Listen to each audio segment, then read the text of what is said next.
commenter.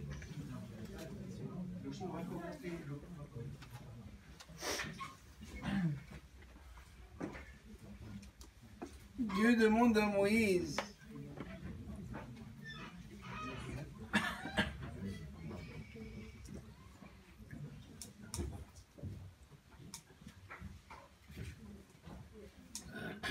d'aller libérer le peuple. Faut aller chez Pharaon.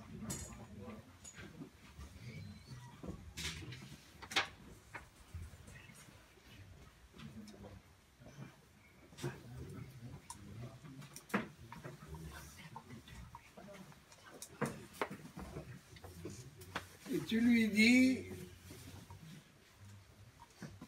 ça y est, il faut libérer le peuple. Ça fait plus de 400 ans qu'ils travaillent. Ils construisent Python vers Ramsès, des villes entières. S'il vous plaît, la conférence commence, on parle en chuchotant maintenant. Et mon cher Rabbeinu refuse.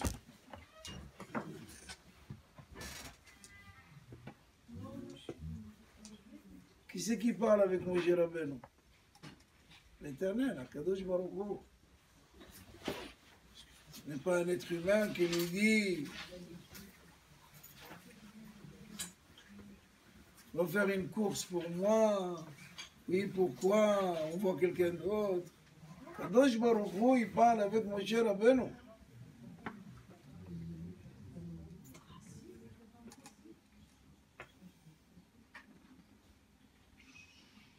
Il refuse. Il ne veut pas. Discussion entre Dieu et Moïse. Ça a duré combien de temps? 7 jours. Une semaine. 7 jours. Il n'y avait pas d'arrêt. Ben oui.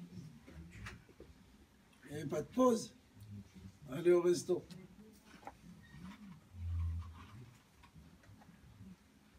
On sait ce qu'il a dit. Ben oui. Tout pendant 7 jours. Pendant 7 jours. S'il fallait que la Torah nous écrit ce qu'il a dit pendant 7 jours, il nous faut une autre Sefer Torah. Un autre rouleau. La Torah est avare dans ces mots. Très avare.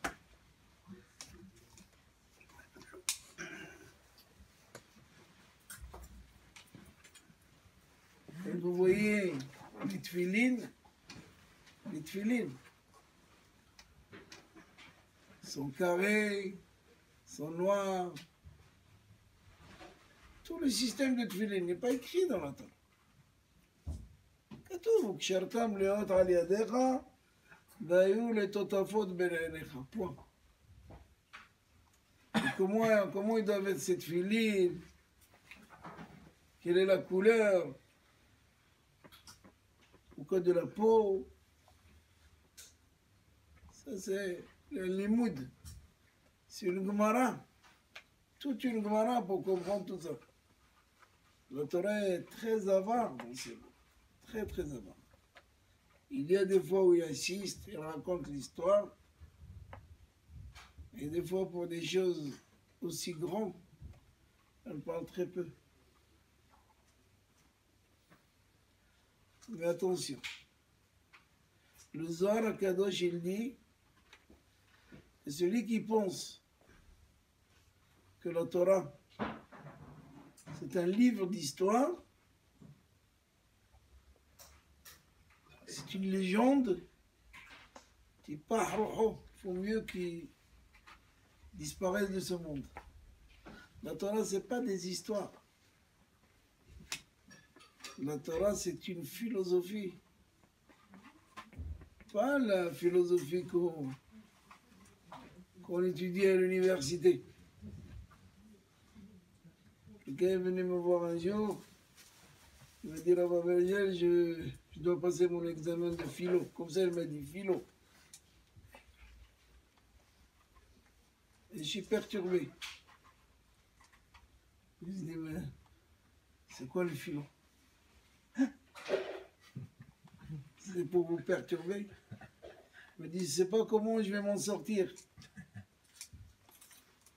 Alors, qu'est-ce que tu as appris? C'est dur. Hein? C'est très dur. Je lui dis, fais le contraire de ce que tu as appris. Il a une bonne note à la fin. Parce que celui qui a lu lui-même, il n'a pas compris. Alors, il vaut mieux lui donner une note. Philosophie. Non. La Torah, c'est un mode de vie. La Torah, c'est Vahai Bahem. Quelqu'un veut vivre. C'est l'oxygène. La Torah, c'est l'oxygène de l'homme. Est-ce qu'un poisson peut le sortir de l'eau? Oui. On le griller, on le met dans une sauce haraïm kara à la tunisienne, oui. Mais dès que tu le sors, c'est fini. Combien de temps il peut rester? Un quart d'heure. Un petit quart d'heure, ça dépend de Ça la dépend, taille du oui. poisson. Non, ça dépend si c'est des. Comment ça s'appelle? Des rascasses. Alors là, ça vit 2-3 heures. Des Ah ouais. rascasses. Ah, les... Faire la bouillabaisse, les rascasses. les Il n'y en a pas ici. Il faut Je aller, ne les connais pas. faut aller à Marseille. Sinon, les. Mais un poisson, il vit qui dans l'eau? Il ferme jamais ses yeux, là, le poisson. Vous les voyez, quand vous allez dans les... Là, à la Villette, des fois, quand les enfants étaient petits, c'était un plaisir pour les amener. Il y a des aquariums, vous voyez les poissons. Jamais il s'arrête, jamais il ferme ses yeux. Il n'a pas de paupières. Toujours, il est éveillé, toujours il est en marche. Alors, je me rappelle ma fille, elle m'a dit un jour, papa, mais quand il s'arrête, j'ai dit dans l'assiette. Et même dans l'assiette, il garde les yeux ouverts. Remarquez, ceux qui mangent la tête et qui aiment la tête, les poissons, ils sont toujours Le poisson, il a un peu ouvert. avec les yeux ouverts, même dans l'assiette. Oui, il n'a pas de paupières. Avec la harissa, ils sont là. Ils sont vigilants. Ils sont vigilants. Ils n'ont pas de paupières. Donc la Torah, c'est Haïm. Haïm, c'est un mode d'emploi. Vous achetez une petite machine qui va vous mixer votre viande, on vous donne tout un livre. Ouais, Jamais on a le temps de le lire. notice d'emploi. Notice d'emploi. Avant, ils donnaient des livres carrément. C'est qui peut lire ça? En anglais, en français, en allemand, en américain, en japon. Ah, ouais. En arabe. Vous vous rappelez, le carton était lourd. Droit de livres. Aujourd'hui, ils ont diminué. Ils veulent un peu de verre, ils veulent un peu...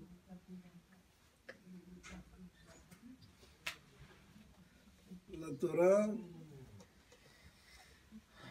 Parce que si on prend la Torah comme histoire, comme légende, il n'y a pas de début, il n'y a pas de fin, il y a un mélange, je ne comprends rien. Il n'y a pas plus désordonné comme la Torah. Autant qu'histoire, celui qui la prend comme histoire. Donc c'est pas des histoires, la Torah c'est pas des histoires.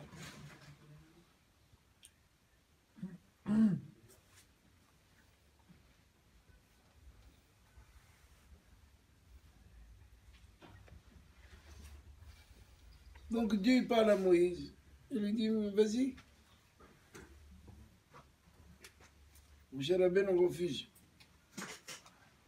Tu vas être chef d'État. Tu vas diriger tout un peuple. Qui refuse aujourd'hui quelqu'un qui travaille dans une petite société où le patron lui dit demain tu vas monter de grade? Vous connaissez quelqu'un qui va dire non? Il faut être complètement... Eh bien Moshe Rabbeinu il ne veut pas. Et vas-y, il dit à Kadosh Baruch Hu, pas de peur, pas de la jaune. Je suis un bègue. Je parle mal. Je ne peux pas parler devant les rois comme ça. On lui dit, mis ça me paie. Qui c'est qui a mis la bouche à l'homme? C'est moi, Kadosh Baruch Hu, il est ton problème. Non, cherche quelqu'un d'autre. Vas-y. À tel point que Dieu se met en colère. Et la main de Moïse, elle devient lépreux. Pour qu'ils comprennent un petit peu, c'est-à-dire, c'est un forcing, d'abord il force Moshe Rabbeinu. Donc il faut qu'on essaye de comprendre, c'est quoi ce dialogue? Pourquoi Moshe Rabbeinu, il n'a pas accepté? Qu'est-ce qu'a empêché Moïse? C'est Akadosh Baruch Hu qui te parle.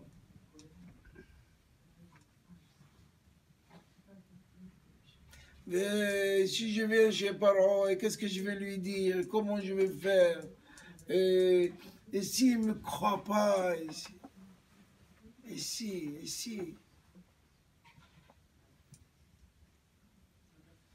À ta l'air, Dieu lui dit, allez, vas-y. Je vais être avec ta bouche. Je te montrerai, je te dirai quoi dire.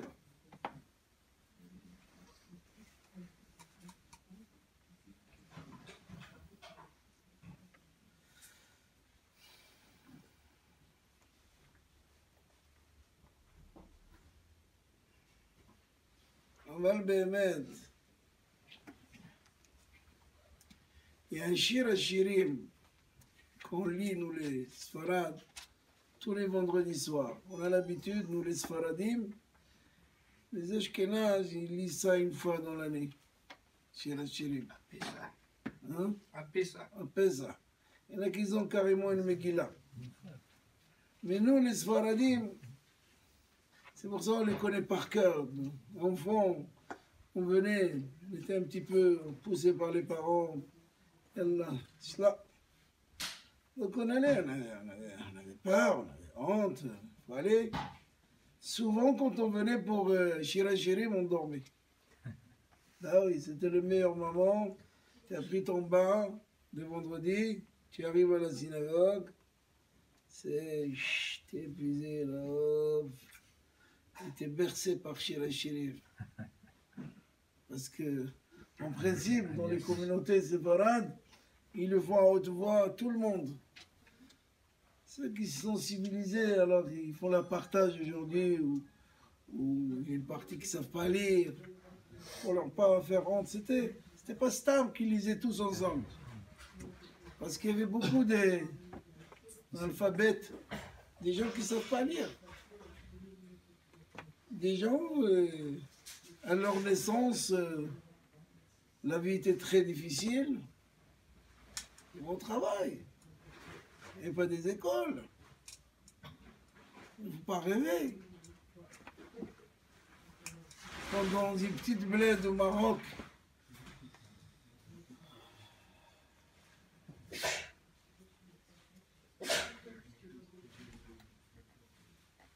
la Haïm Tadamul Shalom, il y avait un minyan, s'il y avait 10 personnes qui pouvaient prier, s'il y avait 10 personnes, donc des petites bleds, c'était un miracle. La plupart, ils ne savaient pas lire. Dans les grandes villes, où il y avait une yeshiva, où il y avait le Talmud Torah, mais dans des bleds, ils étaient bergers, ils étaient tailleurs, sur mesure, avec la main. Celui qui avait une machine à coudre, il faut de l'électricité. Il n'y avait pas d'électricité. Donc comment il faut la faire tourner avec du charbon? Avec les pieds, Hazak. Ceux qui avaient encore les moyens qu'ils pouvaient acheter, ils achetaient la machine Singer. Singer, c'était... celui qui avait la machine Singer, il était riche. C'est vrai, dans notre génération, vous donnez à une jeune fille qui vient de se marier une machine à coudre, ça ne va pas. Ah, c'est électronique maintenant. Ouais, aujourd'hui, c'est. Ouais, c'est- mais on en parle. Mais ça les intéresse On même en pas. parle, ouais, bah ouais. Ils savent même pas comment mettre le fil dans l'aiguille. Là, leur faire la tournée, le mettre comme ça, comme on a vu nos mamans, mais c'était. Hein, Makhlouf? Ta maman, elle faisait la couture? Une petite couturière. C'est vrai, hein, bon. Ah, comme moi.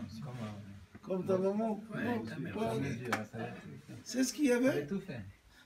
C'est ce qu'il y avait. D'ailleurs, le Talmud, il dit que le fiançailles d'avant, c'était un préparatif pour le mariage. Ils se fiançaient.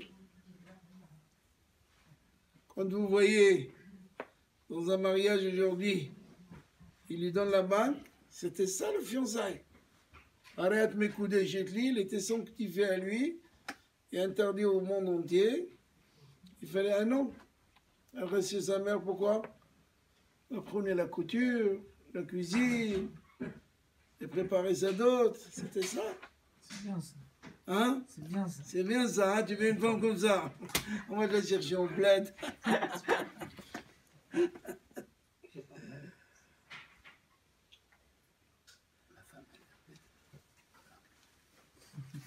Shir Hashirim, c'est écrit Mi tencha ke ahli. Mi tencha ke ahli.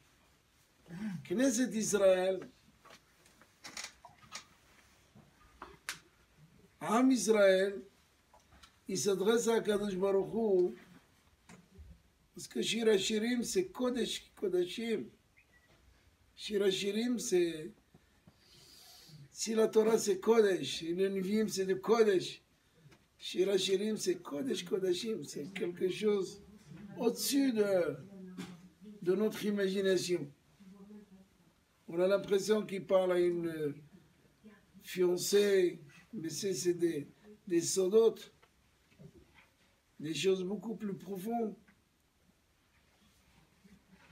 Alors Knesset Israël, dans le 8e chapitre, qui est le dernier de Shir Hashirim, il dit Mi tencha ke ahli. Comme ça, Shlomo HaMelech, parce qu'on dit que Shir Hashirim, c'est le roi Salomon qui l'a écrit. Il faut être un hacham comme le roi Salomon pour pouvoir détecter et écrire un Shir Hashirim. Mi tencha ke ahli. On veut qu'Akadosh Baruch Hu soit un frère pour nous.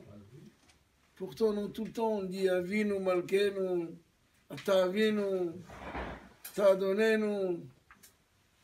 Pourquoi on s'adresse à Akadosh Baruch Hu en disant confrère? Quoi frère? C'est quoi frère?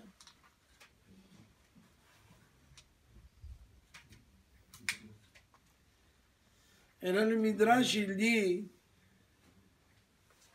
le Midrash, il raconte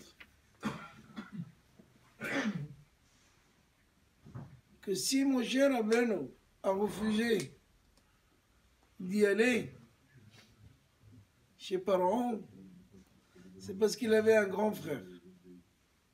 Il s'appelle Aaron. Et Aaron était déjà prophète en Égypte. 80 ans, il lui dit, Moshe Rabbeinu lui dit à Kadosh Baruch Hu, Moshe, c'était ça le dialogue de Moïse avec Hachem. Il dit, mais j'ai un frère, c'est lui qu'il faut prendre, pourquoi tu me prends moi? Lui, il est prophète avant moi. D'autant plus que ça fait... Il y en a qui dit que Moïse a quitté l'Égypte à l'âge de 12 ans. Maintenant, il a 80 ans, il n'a pas vu son frère 70 ans. De quoi je me mêle? Non, non. Je me mêle parce que j'ai un grand frère et je lui dois un respect. Il est grand frère. Le Shulchan Aruch, il dit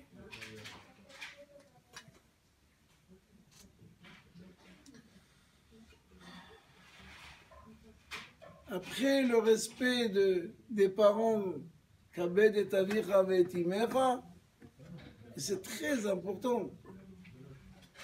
On n'imagine pas qu'est-ce que c'est Kibboud Avahem. C'est très dur, attention. C'est très, très, très dur. Des fois, on ne fait pas attention. On dit des mots qu'il ne faut pas dire. J'ai déjà vu, en poussant leur maman, dégage! Et regrette. Après, regrette. Oui. Après, c'est pour ça que les parents, ils doivent être très, très calmes à ce sujet. De ne pas trop mettre du poids sur les enfants. Il faut lâcher prise, comme dans une descente. C'est très délicat, c'est difficile le respect des parents. Et pourtant, Kadosh Baruch Hu, il a mis dans les 10 commandements en face de lui. Anochi Hashem Elokecha. Et dans le 6e commandement, l'autre côté de table de la loi, Kabed et Avicha et Imecha. Kadosh Baruch Hu nous demande le respect de ton père et ta mère, il ne doit pas être moins que mon respect à moi. Et le Shulchan Aruch, il dit, même dans leur départ, même quand ils partent de ce monde, il faut continuer à les respecter.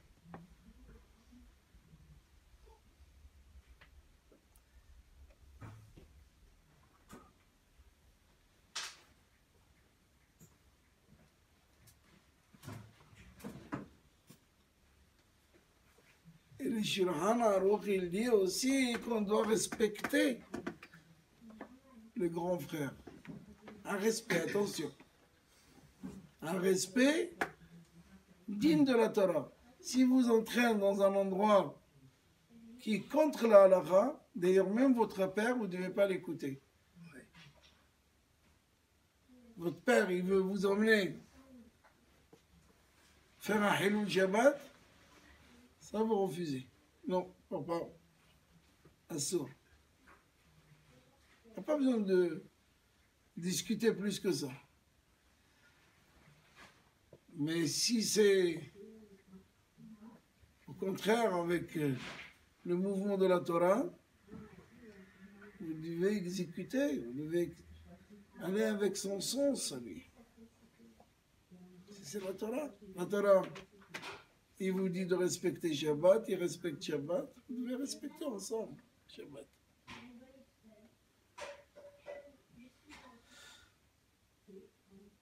Donc un grand frère, il a aussi sa place dans le respect. On doit respecter un grand frère. Hazak. Il y a un Tana dans le Talmud.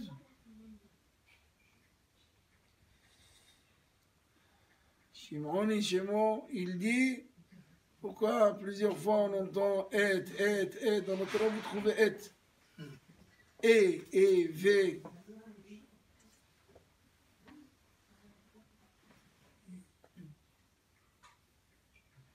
Les rabbot, la Torah elle vient pour nous rajouter Kabed et Avicha et Imecha. Pourquoi la Torah elle dit Kabed et Avicha et Imecha? Kabed, Avicha et Imecha. Pourquoi et? Nous précise la Torah et les rabbot Ahicha Agadol. Pour nous rajouter ton grand frère. Lui aussi tu lui dois un respect. Et l'aîné de tous, c'est aussi Plus grand que toi. Même les intermédiaires. Ouais. Mais oui. Tu es le plus petit, Tout le monde, normalement. tu dois respecter celui qui est plus grand que toi. C'est-à-dire le respect. Ça ne veut pas dire que lui, il ne doit pas vous respecter. Mais vous avez un devoir. Alors Moshe Rabbeinu, une des raisons pourquoi il ne voulait pas aller en Égypte, parce qu'il ne voulait pas diminuer son frère. Et pourtant, Aaron, il était plus vieux que Moïse de 2 ans et demi. Ok. Pour les 3 ans.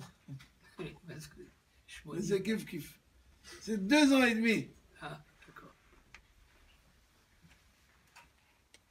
C'est pas beaucoup. Et à cet âge-là, 80 ans, ça va. Moshe, il est venu en Égypte à quel âge? 80 ans.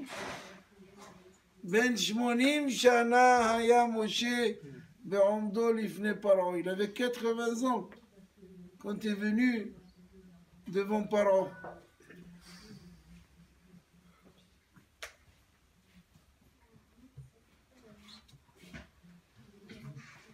Alors où est le problème?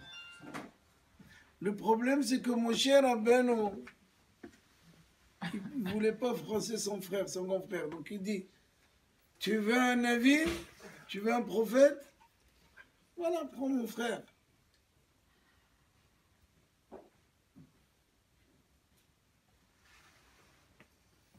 Merci.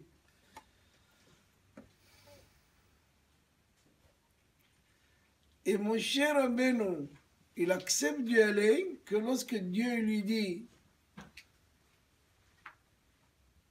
Hine, uvegam hu hine yotze likratcha vera'acha vesamach belibo. Lorsque Dieu lui dit à Moïse, regarde, ce que tu me dis, j'accepte. Mais sache que Aaron, c'est vrai, il est prophète. Il sait que tu viens. Ça fait des années que tu es à Midian, tu t'es sauvé d'Égypte. Vous connaissez l'histoire, pourquoi il s'est sauvé d'Égypte. Donc maintenant, les gens qui te cherchent, qui veulent te tuer, ciao, sont partis. Donc tu peux aller maintenant tranquillement. Et ton frère, Aaron, il vient à ta rencontre. Mais pas seulement qu'il vient, tu rejoins sur la route, c'est vers Achav et Samah Belibo. La Torah, elle témoigne que Aaron, il va se réjouir dans son cœur. C'est bien de faire un sourire à quelqu'un et à l'intérieur du cœur de dire, oh, je le lèche là en tournant. Ça va nous arriver, hein? Des fois souvent. La diplomatie. Or, Moshe, Akadosh Baruch Hu, il dit à Moshe Rabbeinu, à Aaron, il vient à ta rencontre, Il sera content. il va être heureux dans son cœur pour le rôle que Dieu t'a attribué et que c'est pas à lui.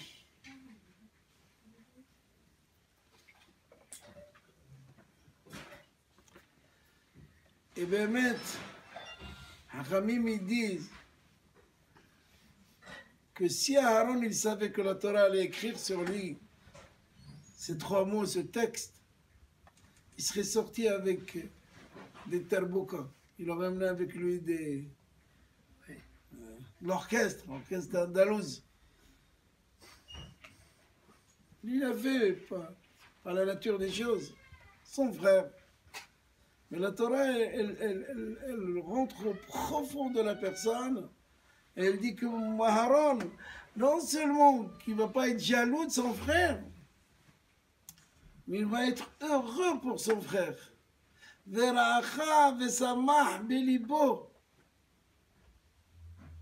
C'est extraordinaire. Ce que la Torah témoigne ici.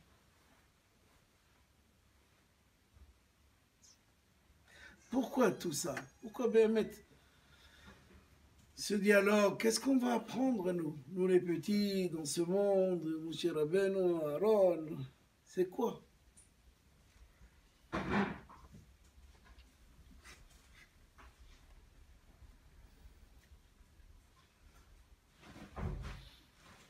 C'est qu'en fait, l'homme,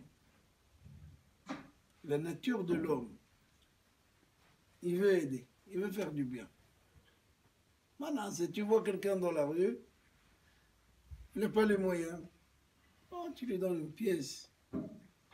Tu es plus riche, tu as un hôtel, tu as une chambre de bonne là-bas, tu dis, bon, viens. Il n'a pas de métier, tu lui apprends. Tu veux, c'est la nature de l'homme.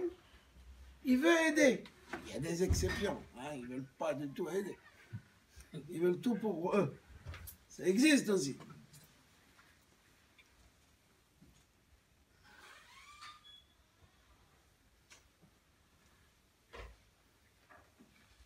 Vous connaissez ceux qui ils veulent aller toujours manger chez les autres, mais jamais chez eux. Jamais. Ça existe. Il y avait quelqu'un comme ça un jour, ils se sont réunis les camarades à les bergers entre eux. Chaque fois qu'il faisait des soldats, lui il vient juste au moment où ils sont en train de faire des grillades. Un jour, ils ont décidé entre eux, c'est pas possible qu'on se fait avoir tout le temps. Ils sont allés dans son troupeau à lui. Ils ont pris les meilleurs moutons qu'il y avait là-bas, gras, avec des côtes d'agneau comme il faut. Pour la chaîne, bien sûr, sans qu'ils le sachent, parce que ça aurait été un suicide. Et ils ont fait des grillades, ils l'ont invité. Tout le monde mange. Le seul qui ne mange pas, c'était lui. Il dit, qu'est-ce qui se passe? Pourquoi tu ne manges pas? Il dit, ça passe pas.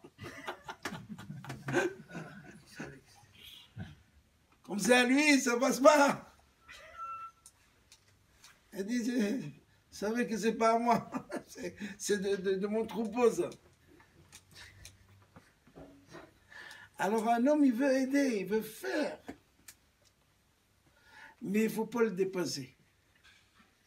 Dès que tu le dépasses, il dit, mais celui-là, est arrivé à Paris, je l'avais dans une chambre de bonne, aujourd'hui il a une grande pharmacie, 4x4, l'argent.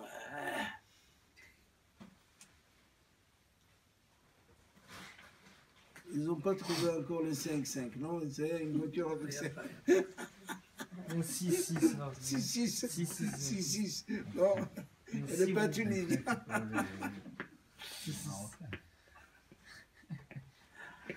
L'homme, il veut aider, il veut faire. Mais reste tranquille, reste que tu es, reste moins que moi. Si tu me dépasses, oh, il va, oui. Pourquoi? C'est la nature de l'homme. Il y a une Gemara dans le traité Shabbat. Elle dit que si vous passez devant les champs de votre camarade, devant les magasins de votre camarade, et vous voyez, même pour la Yosef, il y a du monde qui rentre, il achète, il y a du blé qui pousse, les arbres ont dit la super récolte. La Gemara, elle dit ne regardez pas trop. Elle dit même, elle donne même une méthode pour pas jeter Aïnara sur la personne. De regarder avec l'œil gauche, à travers le nez, le droit, bref, tout un exercice. C'est avéré une fois comme ça, Reb Haïm Volodine, comme ça on raconte sur lui qu'un jour il était avec ses Talmidim, et il est passé devant un champ d'un Hassid. Et il a commencé à torser ses yeux, ses oreilles. Et les élèves, il y a quelque chose, ça va pas, tu vas mettre ça? Non, il n'y a rien. Explique-nous. Je vois de la belle récolte. Et je ne vais pas faire Aïnara. Alors il y a cette méthode de regarder avec l'œil gauche, là, faire tout un... Si vous voulez des exercices, on prendra le texte et on fera ça. Pourquoi? Parce que la Gemara, il dit que même si tu l'aimes, même si tu veux son bien, tu peux lui jeter un sort. Tu peux lui faire Aïnara.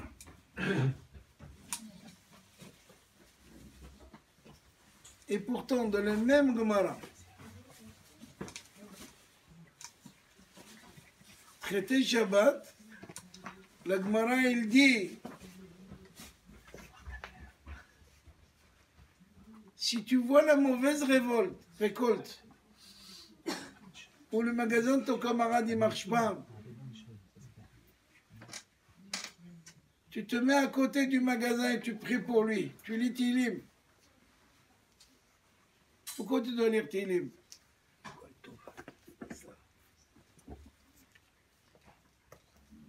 Parce que ça ne marche pas pour lui. Vous vous rappelez le sentier il y a une vingtaine d'années, ça cartonne. Aujourd'hui, vous trouvez beaucoup de cartons. Tout est parti chez les Chinois. Même les billets de 500 €, vous ne les voyez plus. Vous les voyez, vous ne les voyez plus, ils sont chez eux. Chacun il a un coffre-fort. On ne les voit pas. Chut. Ils sont toujours dans des voitures teintées. Ils sont petits, vous ne les voyez pas.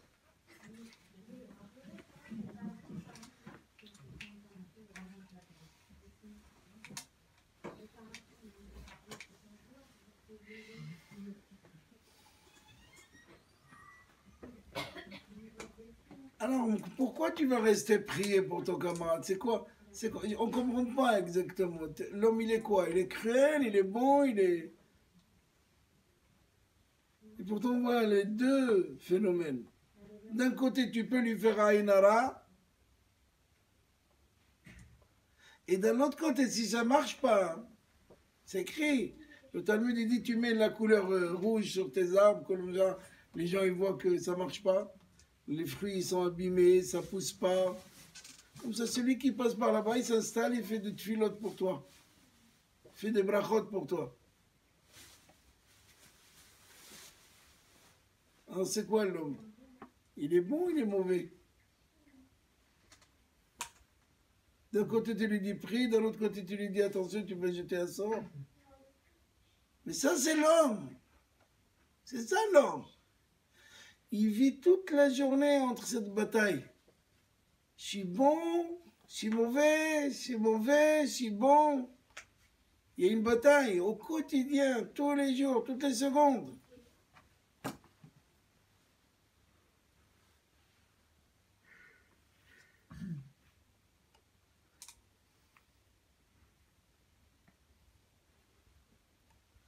C'est écrit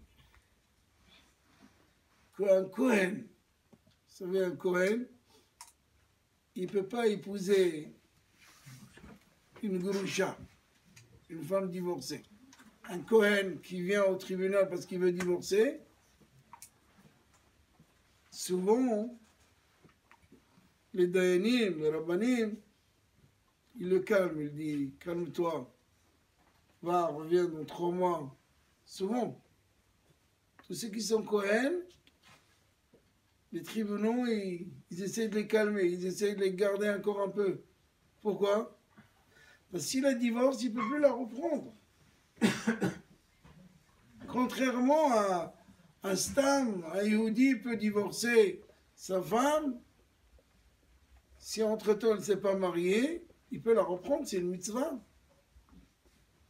Le Hazir Gurushato, c'est une mitzvah, reprendre sa femme, c'est une mitzvah. Après le divorce, on parle. Elle a été au tribunal, elle a reçu le divorce, shalom, elle a fait les 3 pas, il vient quelque temps après, il dit je veux reprendre ma femme, elle accepte. S'il ne s'est pas marié, attention, si elle s'est mariée, c'est fini. C'est pas un yo-yo. Une femme, c'est pas un yo-yo. Une femme, c'est un bijou. Ou tu le gardes, ou tu le perds. C'est écrit, une femme, sa déquête, elle vaut 1000 Sefer Torah. Ah, Katou. Quelqu'un est venu voir, il m'a dit, ma femme, elle ne vaut même pas le boîtier.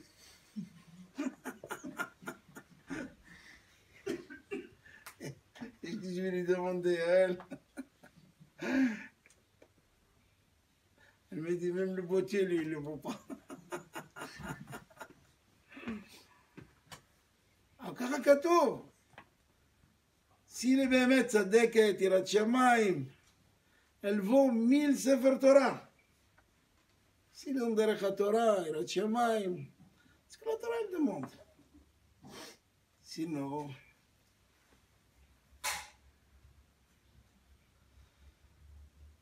pourquoi Abraham il a envoyé Eliezer jusqu'à Haran, jusqu'au Syrie? Il a fait 1000 kilomètres, Eliezer, pour chercher une femme. À son fils Yitzhak. Chercher une Hassida, Yirat Shamayim, Tsnoa. Elle a des mitotes. Elle vient d'une bonne famille. Là, Yaakov, il travaille 22 ans chez Lavan. Pour qui? À la base, il est parti pour Rahel. Il n'avait pas, lui. On va lui donner Léa, après on va lui dire c'est Rahel, on va lui donner Bilha, Zilpa, 4 femmes. Il a fait une bonne affaire, Yaakov. Hein, il est sorti de là-bas avec 4 femmes, 70 âmes, des troupeaux, ça va. C'est un bon commerçant. C'est un mec qui a de la chance. Hein? C'est un mec qui a de la chance. C'est un mec qui a de la chance. Ah.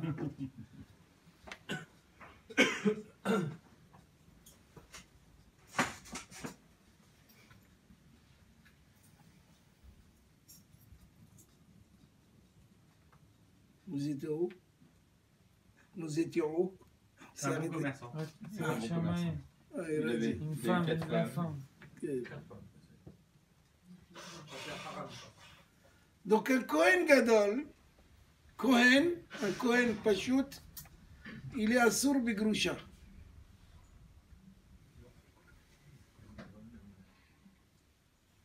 Et une almana, une veuve, hein, Abraham, Il peut la prendre. qui? Le Cohen. Une veuve. Le Kohen Pashut, il peut prendre une almana, Ouais. une veuve, mais un Kohen Gadol, Ah, comme Gadol. il ne peut pas. Hmm. Pourquoi cette différence? Les deux, c'était Kohen. Un Kohen Pashut, un Kohen Stam qui côtoie la synagogue, il peut se marier avec une almana, avec une veuve. Mais un Kohen Gadol, il n'a pas le droit d'épouser une almana. Ni Grusha, ni almana. Il est cuit de tous les sens. Il lui faut une jeune fille, c'est comme ça, il va vivre avec elle jusqu'à la fin de sa vie, pour aller. Et ici, la divorce, il faut une autre. Mais il ne peut pas prendre une almana. Pourquoi? Si je vous dis quelque chose qui dit au nom d'un Hassid, dans la Gemara, un commentateur de la Gemara, il dit, écoutez bien, pourquoi la Torah elle a interdit le Kohen Gadol de Almana, d'une veuve? Parce que le Kohen Gadol, il va rentrer le jour du Yom Kippourim où il va y aller. Kodesh Kodashim. Kodesh HaKodashim va rentrer au fin fond, il va parler directement avec Akadosh Baruch Hu, à travers les chérubins. Le Kohen Gadol, c'est lui qui allait, le moussaf qu'on fait à Kippour, qui est long, prend à peu près 3 heures, 3 heures et demie. C'était cette prière, ces korbanot qui faisait le Kohen Gadol le jour du Yom Kippourim. Mais il avait quelques secondes, on rentrait au fin fond de Beth Amikdash, le jour de Kippour, une fois dans l'année. Et on l'attachait avec une chaîne. Si Has Shalom il a fait une Avera dans l'année et qu'il n'a pas fait Tchouva, il mourrait à l'intérieur.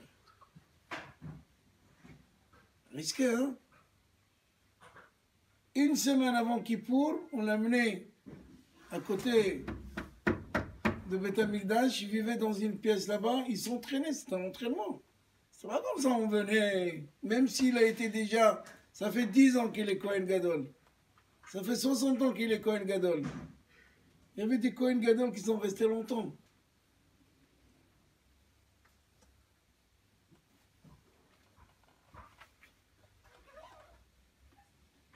C'est écrit que les gens qui étaient dans les villes de refuge, vous savez qu'il y avait des villes de refuge. Il n'y avait pas des prisons. Quand quelqu'un a commis un meurtre involontaire, les shogeg, il avait peur que la famille le poursuive pour le tuer. Alors il va aller dans une ville la plus proche de refuge. Il y avait 3 villes en Israël et 3 en dehors d'Israël, derrière le Jourdain. C'est comme vous dites aujourd'hui, la Jordanie. C'était ça, Eretz Israël. Israël, c'est Gadol. Il ne faut pas croire que Eretz Israël, c'est ce que vous voyez aujourd'hui. C'est même pas une petite pointe de... Comment ça s'appelle à côté de Deauville, là-bas? Bretagne. Pourtant, qu'est-ce que c'est Israël? Vous voyez le globe? Des fois, ils ne les mettent même pas. Ils mettent IS au petit point comme ça. Tu cherches où est Israël? Si tu ne connais pas vraiment le globe, ben, tu peux chercher toute la journée. Mais Israël, dans la Torah, c'est la Syrie, c'est le Liban, c'est l'Irak, c'est grand. Ceux qui se battent aujourd'hui et qui disent que les territoires, quel territoire? Quel Palestinien? Ça n'existe pas. C'est Eretz Israël tout ça. Atida Yerushalayim, le Talmud il dit, Atida, à l'avenir Yerushalayim il va être jusqu'à Damasek. Vous savez de quoi je parle? Damasek. Vous avez entendu que c'est Damasek? Damas, c'est dans la Syrie. Yerushalayim, il va être jusqu'à là-bas. Ah, Katoub, Talmud. C'est écrit comme ça. Atida Yerushalayim litrahem ad Damasek. Vous imaginez, vous allez habiter à Damasek, on va vous dire que vous êtes à Yerushalayim.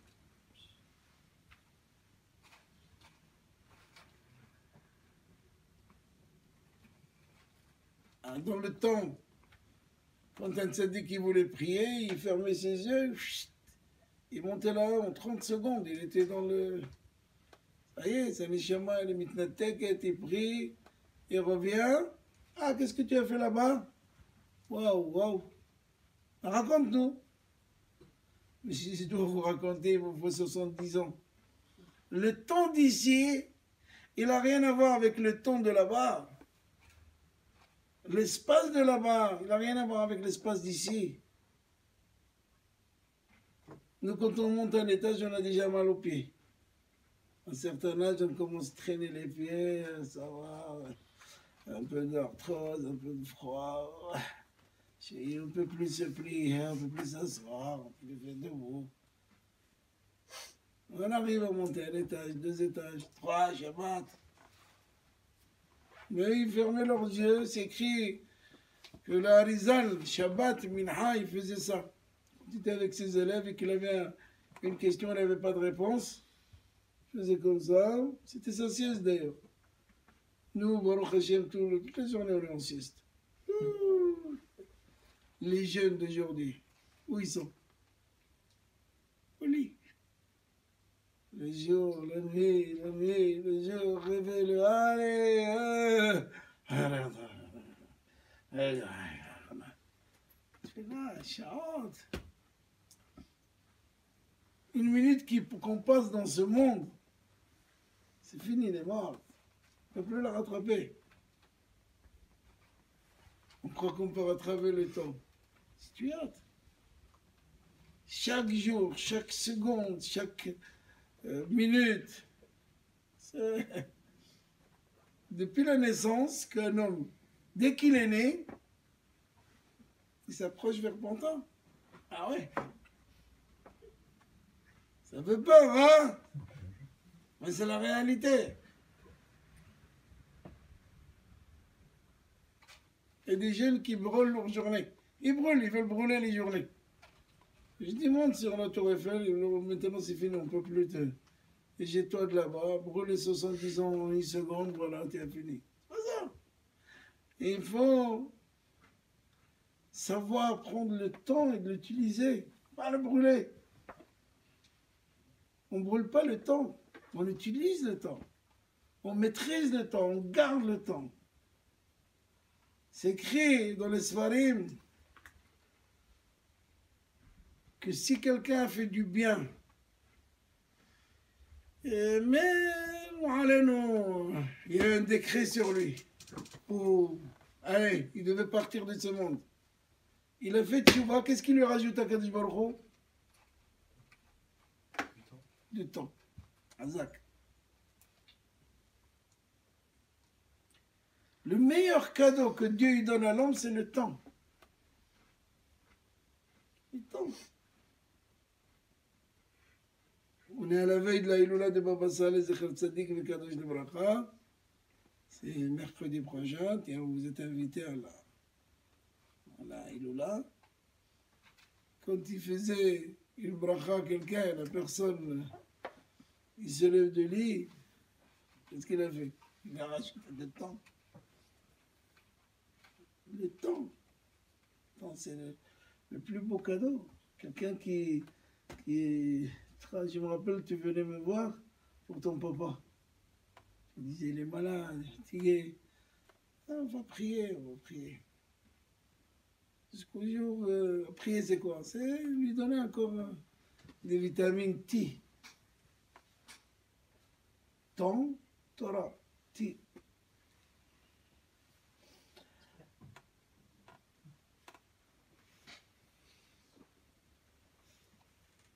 Le Kohen Gadol,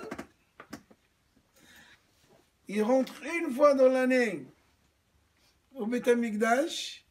Il va rentrer où? À l'intérieur. Et si As Veshalom, il a fait la moindre des choses, il n'a pas fait tchouva, il ne sort pas de là-bas. Et qu'est-ce que la Torah il dit? Il ne peut pas épouser une veuve. Pourquoi? Pourquoi le Kohen Gadol il ne peut pas alors qu'un Kohen idiote, pas chaud, il peut?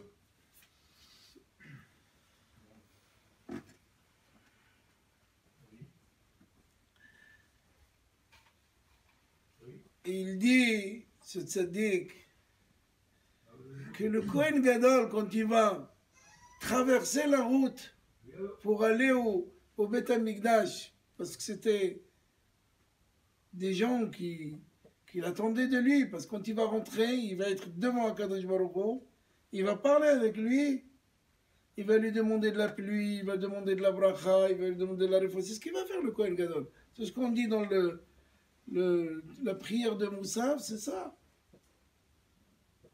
Et c'est grâce à cette bracha de Kohen Gadol que l'année, elle est déjà fixée. On saura s'il y aura de la pluie, si une femme n'avorte pas. Toutes les demandes qu'on demande au Moussaf, le Kohen Gadol, il le fait devant Akadosh Baruch Hu. Et alors on a craint que lorsqu'il passe sur les lignes, il y a des gens de droite et de gauche qui vont voir une belle femme et il va prier à l'intérieur pour que son mari meure et que lui il peut l'épouser. C'est possible, ce que je vous dis? C'est possible, ce que je vous dis? Eh bien, c'est possible.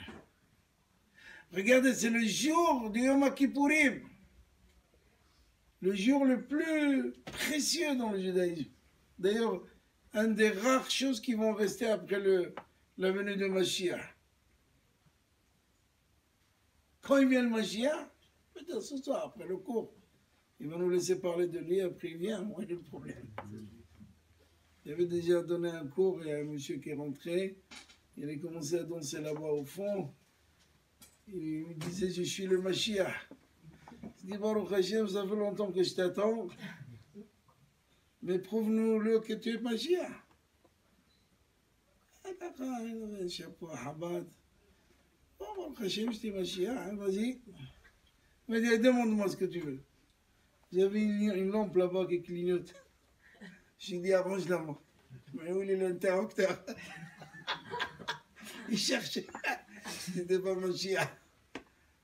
Si Mashiach, tu fais comme ça, elle s'arrange. Bon, tu es candidat, viens. Tout le monde est candidat. Il est venu, il a assisté au cours. À quoi il va penser le Kohen Gadol le jour du Yom Kippourim? Pourquoi? Comment c'est possible? Alors la Torah, elle lui a interdit cette femme, il ne peut pas. Donc il ne peut pas penser à une chose pareille. Pour interrompre l'homme qui ne peut pas penser à ça. Elle est mariée, elle a un mari. Comment tu peux rentrer à l'endroit le plus saint et tu fais une chose pareille? Parce que c'est l'homme. C'est l'homme. La nature de l'homme, être bon, mais il peut être cruel.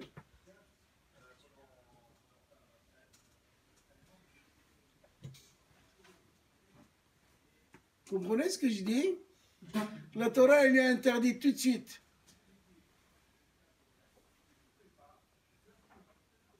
Il lui a dit, tu peux pas. C'est mort pour toi.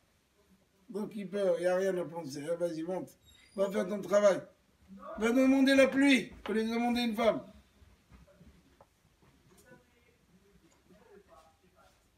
Dis-lui qui parle un peu plus fort, mais dans la rue.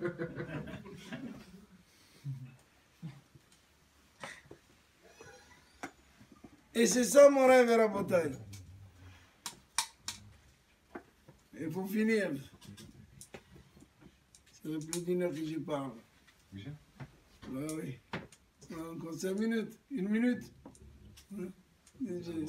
Je sais à peu près.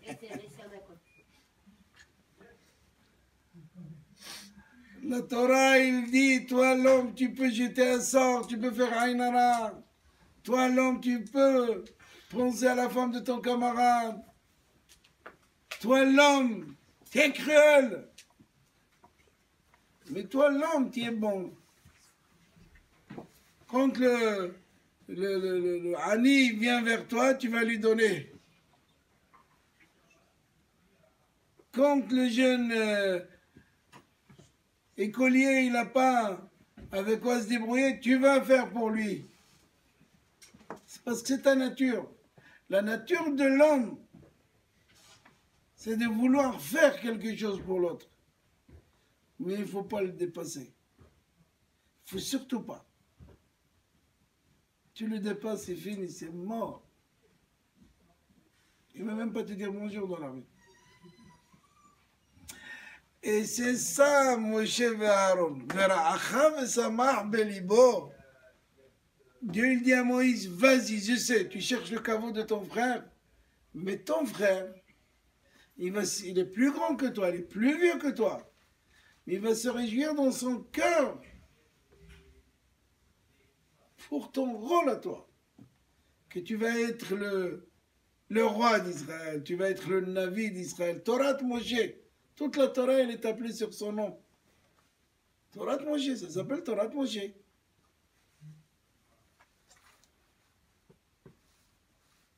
Comment est-ce possible? Parce que la Torah elle dit que l'amour qu'il y avait entre Moïse et Aaron, c'était un amour parfait, 100%. Il n'y avait pas walou. Moshe est heureux du rôle de Aaron, parce que par la suite, Aaron il va devenir le Kohen. Moïse, il devait prendre la Keuna aussi. Vous connaissez l'événement, il y a eu le veau d'or. Aaron, il devient le Kohen Gadol. Et c'est pour ça qu'on lui a donné ce pectoral, ça s'appelle? Ce tableau de bord. Vous savez que le Kohen Gadol, il avait des noms des Shvatim. Et quand quelqu'un, ou il avait une question qu'il ne savait pas, c'est lettre. Il a eu la réponse. Donc, pectoral, il a eu la réponse à tous les problèmes. Il n'y avait pas besoin d'aller voir. Et pourquoi on l'a mis ici? Si, c'est le cœur. comme il était sincère dans son cœur à Aaron, on lui a donné quelque chose qui est sur son cœur. Et c'est pour ça, Aaron, il dit que s'il savait que la Torah allait dire sur lui qu'il s'est réjoui pour son petit frère, il serait sorti avec des musiciens, avec des toupis, avec des maholot, il aurait fait une danse. Parce que l'amour de Moshe et Aaron était un amour sincère, vrai, fidèle, émet. Et ça, c'est exceptionnel. C'est pour ça, dans Shir HaShirim, quand on a commencé, je vous ai dit dans Shir HaShirim, qu'on lit tous les vendredis soirs, Mitencha ke'ahli. C'est quoi ke'ah, comme un frère? Pourquoi on s'adresse à Kadosh Baruch Hu en disant comme un frère? Comme cette fraternité entre Moïse et Aaron. Sans faille, sans discussion. C'est extraordinaire. Et c'est ça que chacun de nous doit souhaiter à soi-même d'être et de l'autrui aussi. C'est de va-et-vient. Eh bien, il l'a. Où est le problème? Il a tout ce qu'il faut, plus qu'il faut. זה שמח בחלקו של זה, וזה שמח בחלקו של זה. C'est-à-dire que je me réjouis de la part de l'autre, et l'autre, il se réjouit de ma part à moi, même si je le dépasse. Et ça, c'est extraordinaire. Voilà ce qu'on a essayé de développer ce soir. Et je crois que votre papa, c'était ça. Votre papa, il avait la simha, il avait la joie de l'autre. Il voulait que l'autre aille un petit peu mieux que lui. C'était l'essentiel. Non, que ce shiur soit l'Aïlou Nishmato et pour la refoua Shelema de Shalom Ben Zahra et Mimoun, Maxime Mimoun Ben Hanna. Et qui? Abraham Cohen. S'il y a une question ou deux, je réponds. Sans ça, je vais vous livrer jusqu'à mercredi prochain, puisqu'elle a Iloula. Oui, vas-y. La grande sœur, ça fait partie des grands, comme les grands frères. Absolument. Absolument. Sauf qu'elle n'est pas censée de mettre les tefilines, d'aller prier le matin. Et s'il y a une directive de la grande sœur et il y a une directive du grand frère, mais qui est plus petit que la grande sœur, on suit le grand frère ou la grande sœur qui est plus vous parlez âgée? maintenant d'une discussion familiale, un problème familial. Non, par exemple, on doit essayer de suivre les directives du grand frère. Ils sont dans la Torah, les deux. Ouais, S'ils sont dans la Torah, c'est la grande sœur qui aussi, tu veux dire qu'il y a un désaccord entre eux, c'est ça? Ouais, par exemple, mais c'est la grande sœur elle est plus âgée que le frère. Une bonne question. Est-ce que le garçon, il a priorité sur la sœur? Ken, la Torah, elle a donné la priorité aux garçons parce que c'est eux la continuité du papa. Ken, La plus grande, c'est la sœur, non? Ken, c'est une bonne question. C'est à réfléchir, ça donne à réfléchir. Allez-y. Alors, vous dites que dans la Gemara, ils disent que quand ça marche pas pour l'autre, il faut aller prier. Ouais. Il faut pas regarder, sinon il porte la Inara. Ça, c'est quand ça marche. D'accord, maintenant. Comme on a dit, cartonne. Ce que je vais te poser comme question, on a tous Éloigne-toi, va à l'autre côté. on a tous un peu un fond comme ça. C'est-à-dire, il y a deux personnes qui travaillent dans le même bureau. Oui, Il y en a un, ça marche, l'autre, ça marche pas. oui. Celui que ça marche pas, on va prier pour que ça marche et tout. Oui. Et d'un coup, il cartonne. C'est obligé qu'à un moment, celui qui a prié, même si c'est insignifiant, il va se dire: ah, t'as vu maintenant? Il est en Oui, train de- c'est ça il est en qu'on a. train de- C'est ça tout c'est le pas cours. pire encore. C'est ça le cours. Que l'homme il est crâne. Il m'arrame. Qu'est-ce que j'ai fait? Je vais reculer. Non, ma prière, il ne faut pas l'accepter. C'est trop tard. Alors, C'est ça l'homme. C'est ce qu'on a dit. alors c'est mieux de pas Or, il faut être comme Moshe Aaron. Eh bien, tant pis. Si toi, tu ne réussis pas. Et pourtant, Katouf, comme ça s'écrit, Kolamit Palel al Havero. Huna ana tehila. Quelqu'un qui prie pour son camarade. Dieu, qu'est-ce qu'il fait? il répond à celui qui a prié. Vas-y. C'est celui qui a prié. Souvent, je conseille à des femmes qui n'ont pas d'enfants ou que leur fils il est turbulent. Bref, peu importe. Et je dis, tu connais pas une amie qui a les mêmes... Oui, je connais beaucoup. Prie pour eux. Si ça s'arrange pour eux, ça va s'arranger pour toi. Y a pas de souci. C'est ça finalement. C'est qu'un homme doit savoir que il a ces deux balances. Il vit entre, on a dit Kohen Gadol. Qu'est-ce qu'il va penser? La Torah le dit, tu ne peux pas penser. Allez, d'office, on t'a dit, tu ne peux pas. Ah, qu'est-ce qu'il fait? Il va monter tranquille. Pourquoi? Parce que il y a ce jeu qu'il faut faire attention. Oui. Donc, Baruch Hashem, Baruchim Tiyu.